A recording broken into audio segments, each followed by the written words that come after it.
अस्सलाम वालेकुम जी। मेरा नाम राबिया है। मेरा एक बेटा है, वो मर के अपने बच्चों का गुजारा करता है, तो असी दो बुढ़ी बड़ा अपने करके खाना होंदा है।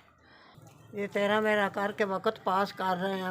वडेरा बंदा है बेचारा, किसी का पानी डंगर नूं पियाया, किसी ने पट्ठियां की मुठ वढाई, इस तरह करके गुजारा अपना कर रहे हैं।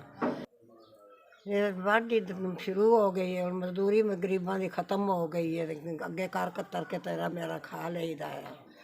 तो बहुत ये वक्त बड़ा औखा आ गया, वाढी शुरू हो गई है, हुण कोई काम नहीं लभदा, कोई कारोबार ही नहीं, तो बड़ा औखा वक्त गुजार रहे हैं। आलू शालू चुन चान के कोई अपना शोरा शोरा बना लईदा, वक्त पास कर लईदा। बड़ा तंग ते औखा वक्त आ गया। सलाम वालेकुम जी।